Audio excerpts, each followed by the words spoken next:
What does your body feel like in zero gravity? What inspires you to become an astronaut? What exercise do you do, and do you sweat in space? Would a yo-yo work in microgravity? So it works.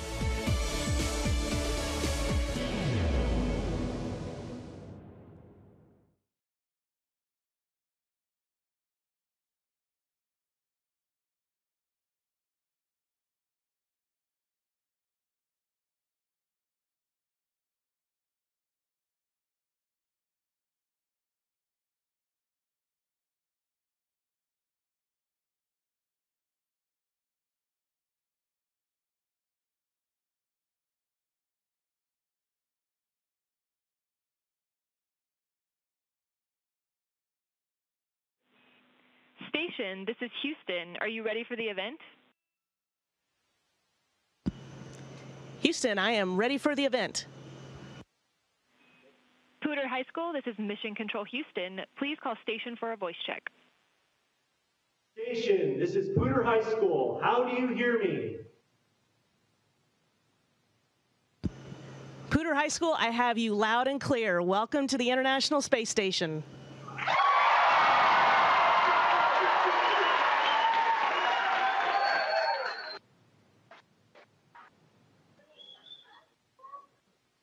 Good morning from Poudre High School. I'm Kathy McKay, the principal, and we are incredibly honored to welcome back to Poudre Dr. Serena Anand, class of 1993 graduate. Dr. Anand, we have over 400 students and community members here eagerly waiting to speak with you and to ask you some questions. So without further ado, I would like to introduce one of our students, Alex Root, with the first question.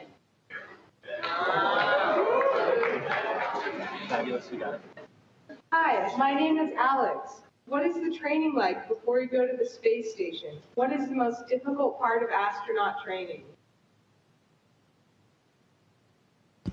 I'm glad you asked that question. So our training starts probably about 2 to 2.5 years prior to flight. Some people think we learn about our launch and then we go the next week. But once we learn we've been assigned to an expedition, we start training about 2 years ahead of time. We spend a lot of time in Russia, actually, in Star City, and that's to train on the Soyuz vehicle. That's the vehicle that takes us to and from the space station.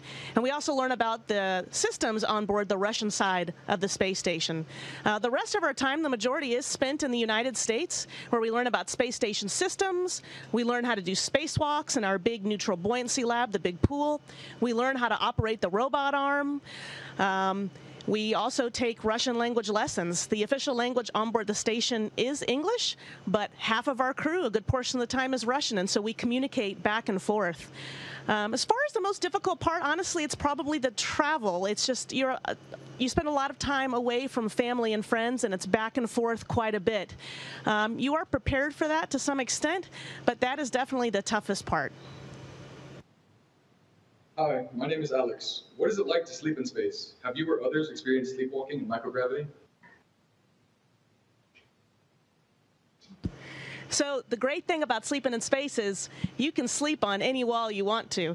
So if I wanted to, I could sleep on the ceiling right up here, put my sleeping bag down. I could sleep on the floor. I could sleep on any wall. We do use sleeping bags. And the sleeping bag kind of holds us down at night.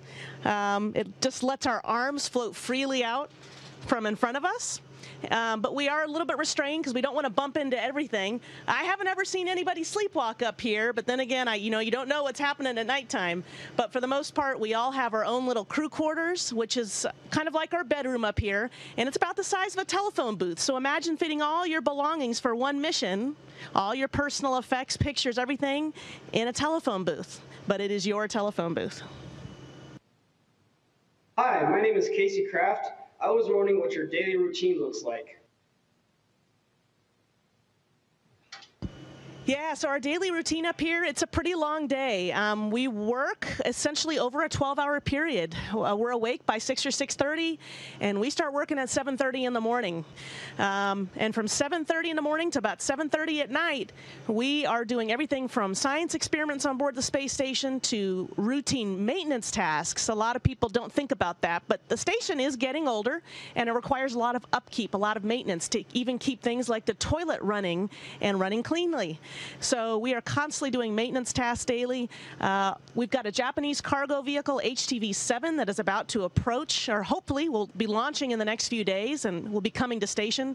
So we've been doing a lot of training on the robot arm. Those cargo vehicles don't come up and dock themselves to space station. They kind of hover at a point outside of station, and then we take the robot arm and go out and grapple that cargo vehicle and bring it into station to get all those supplies that we need. During that 12-hour period, we also have 2 hours of mandatory exercise every day. That's an hour of aerobic activity where we're either working out on a treadmill or on an exercise bike, or an hour of lifting weights. And people think, well, how can you lift weights? You're on board the space station. Nothing weighs anything. Well, we have a special device that creates resistance utilizing vacuum tubes, and we can get loads of up to 600 pounds. So we can do squats, deadlifts, bench press, and this is part of how we keep ourselves healthy and how we prevent any sort of bone or muscle atrophy before coming back to Earth. Hi, my name is Brennan. What type of experiments do you do in space? What makes them important?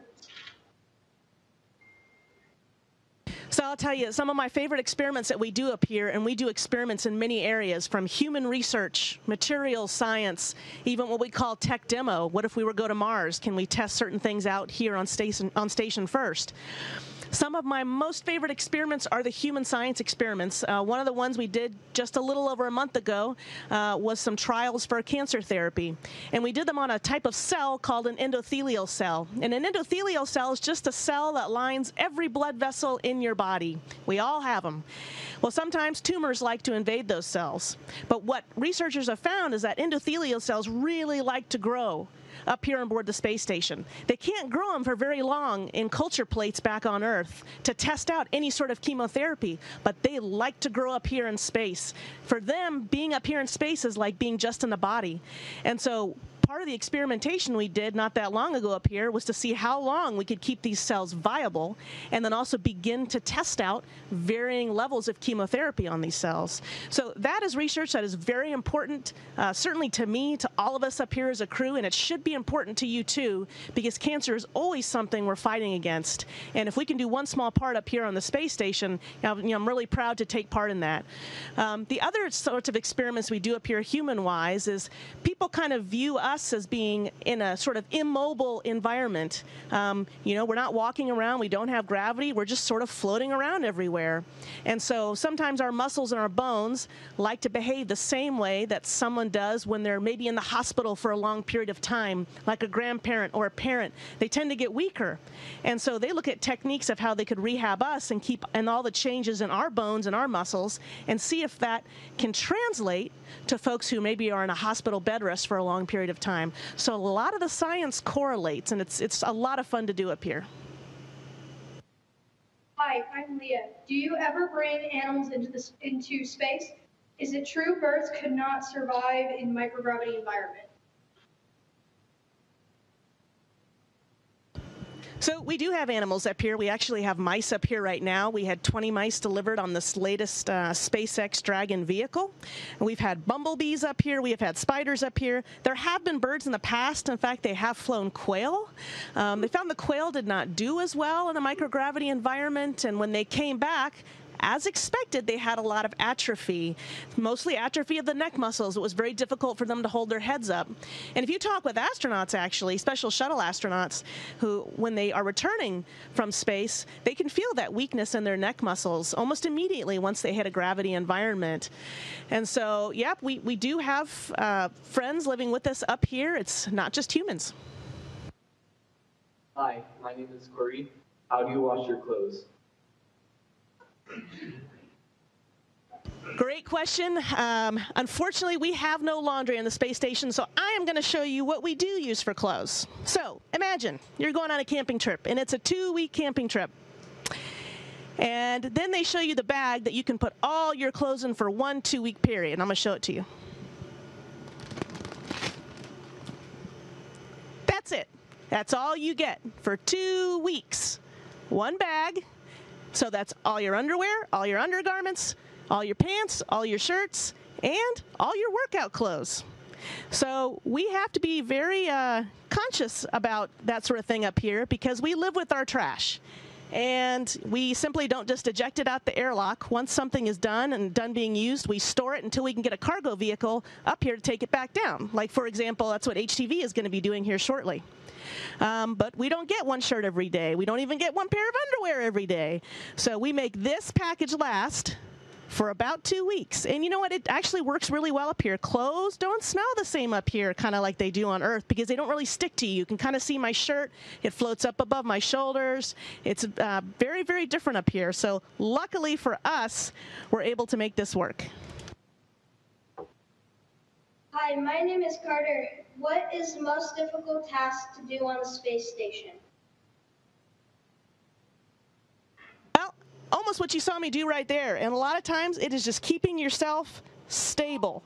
So you guys can't see, but I've got my feet in these great foot restraints right now to hold me down. But on Earth, you never think about it when you're working. You sit down at a table, your paper stays on the table, your pencil stays on the table. If you're taping little tiny pieces, you don't have to worry about where things are going. Gravity is there to help you. And up here, we don't have it. So sometimes the simplest task can be much more difficult because we always have to think about restraint. So for example, if I'm taking little tiny screws out, I have a big piece of duct tape along the side and I'm very carefully and consciously keeping track of every screw. Because if I turn my head for a second, that thing is gone. I think since I've been up here, I have lost 2 forks, 1 spoon, probably countless meals, tiny screws, you name it, I've lost it up here because I turned my head for 1 second. So when you talk with anybody who lived on board the space station, we are very, very conscious about where we put ourselves and where we put our items. Now, part of that kind of makes our job easier. For example, if I needed to work upside down, that's really simple for me to do. I can just lock my feet onto the ceiling just like this, turn over just like this, and work exactly the same as I would if I were on Earth standing up. It's so I can utilize my feet a lot more up here than I can on the ground.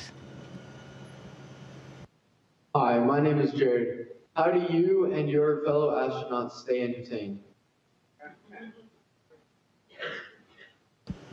So I like that question because we actually do spend a lot of time together as a crew. In fact, yesterday we celebrated the 1-year birthday of one of our cosmonauts, Oleg Artemyev. His daughter turned 1 year old. And so we wanted to celebrate that as a crew up here on the space station because it was a very important milestone in his life. And up here we are family, period. And so we all gathered and he had brought up what looked like little boxes of cake for us, for everyone. So we had 6 boxes. But when we opened up that box, it was actually cake in a tube. And so we all got to have birthday cake in a tube, and we had party hats, and we celebrated for about an hour, hour and a half. And he shared pictures of his beautiful daughter with us, and we enjoyed them as a crew and as family up here. And for us, that is very, very important up here. Some of the other things we do, Saturday night is movie night, and so we like to gather, have dinner together, and then we've got a great movie projector screen, and we put that screen up, and we all gather and watch movies together. So that's just one example. Most of the time during the week, we are so busy. By the time we roll into bed, it's late because we do finish work kind of late. But we do have fun together. Hi, my name is Kaylee. Has your understanding of the cosmos changed since you've been in space? I don't know that my understanding of the cosmos itself has changed, but certainly how you view yourself in the cosmos. I mean, it is really a magnificent feat that we are able to sustain a crew of 6 up here, 24 hours a day, 7 days a week, 365 days a year with all the help of the control centers back on Earth. And we've done it very, very well for a number of years. We launch to and from. We bring astronauts to and from. We've got all these vehicles delivering cargo for us. We have really done well with maintaining a great space station up here and with all the science. And so I think once you finally get up here, you see all the possibility. And you know, people tend to get, maybe sometimes they get bored with, you know, they forget that we have a space station up here, but it is really a magnificent feat. And the other part that's fantastic about that is all the countries participating. I mean, we have tons of countries that come up here and have their astronauts spend time. And again, we are one family up here. And so it's to look at the international cooperation that has to happen on the ground for that to occur on a daily basis is fantastic. Hi, my name is Olivia. Can you see the effects of climate change from the ISS? So I will tell you this, one of the most fascinating things we have certainly seen, and I'm going to talk about this because we saw it just a couple hours ago. We flew right over the eye of Hurricane Florence.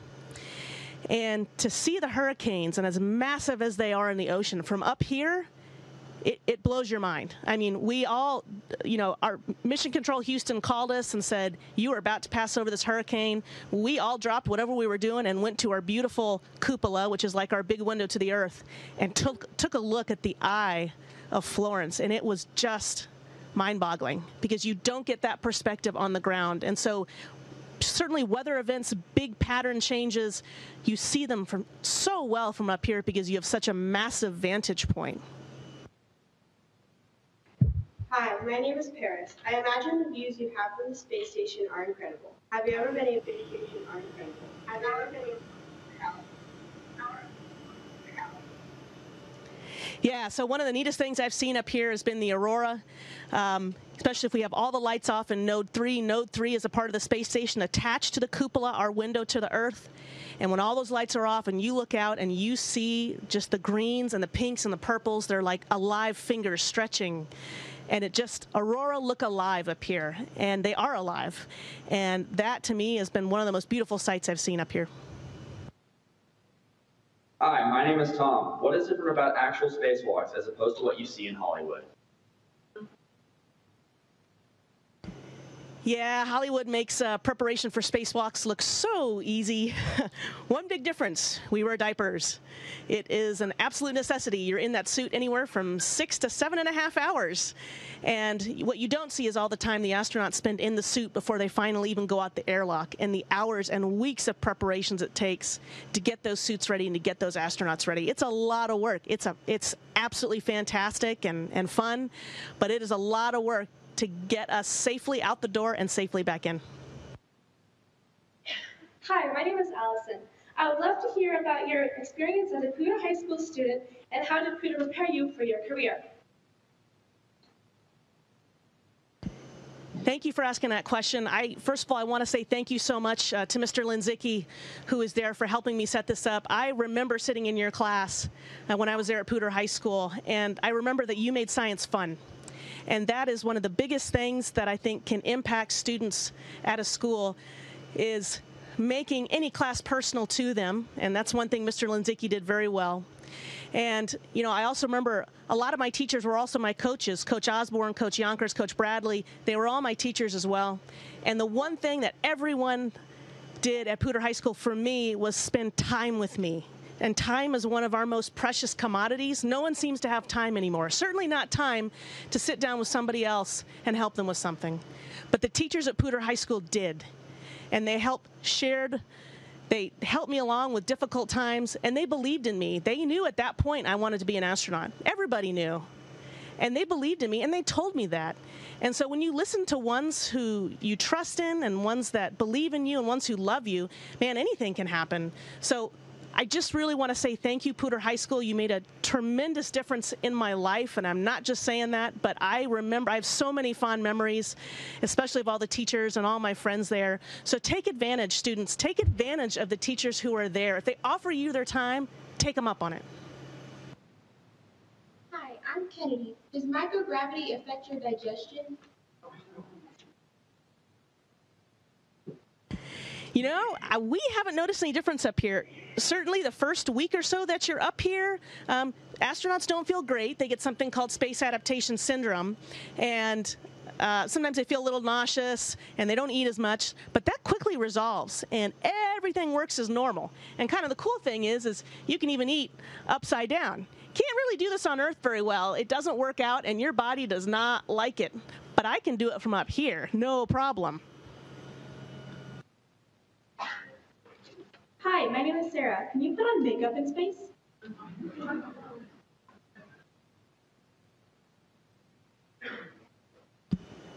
So yes, you can, absolutely. I mean, I can wash my hair. You can definitely put makeup on up here. And it's, hygiene is a little different up here on board the space station. It takes longer to do things. Certainly even bathing yourself. We don't have a shower with a drain. We use kind of these wet towels that we saturate with water. And because of surface tension, water doesn't really go anywhere.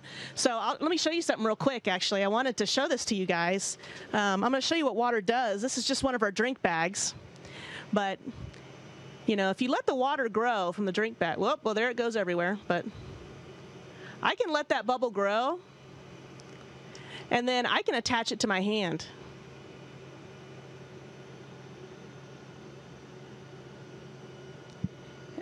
And that water's not going anywhere. That water sits right there. And it'll sit as long as it can until another force knocks it off. So when you're bathing yourself, that kind of creates an issue. But even when I wash my hair, the water will sit there unless I kind of move it through my scalp or I drink it off. But that is surface tension. Every bit of food, every bit of water does that up here. Hi, Serena. My name is Shay Valerius. And can you please explain how similar or different training in the Neutral Buoyancy Lab compares to when you conduct a spacewalk on the ISS? Yeah, absolutely. The Neutral Buoyancy Lab is one of the best simulations we have for doing spacewalks. The pool is massive, but once you get in that suit, and these are actual suits, they don't change them any, and you get underwater, and we have special divers that weigh us out, so they either add foam or add weights to make us neutrally buoyant in the water. It's as close as you can get to the real thing. The only thing that's a little different is probably the drag of the water. But we go down when we do training, and we spend about 6 to 7 hours in that suit and practice fixing things on the external part of station. And so, especially the parts leading up to that event, so learning how to get in the suit correctly, learning how to fix all the parts of the suit, resize the different parts of the suit. These are also things that we train for all the time. And so by the time we get up here, everybody's really comfortable. Dr. Ryan, thank you so much for reconnecting with your alma mater all the way from the International Space Station. I would be remiss if I didn't remind you of your senior class quote, which read, "Hey guys, watch for me in the stars." So thank you, Dr. Anand, for showing our students how to reach for the stars. Thanks, guys. It was great being with you. Station, this is Houston ACR. That concludes the event.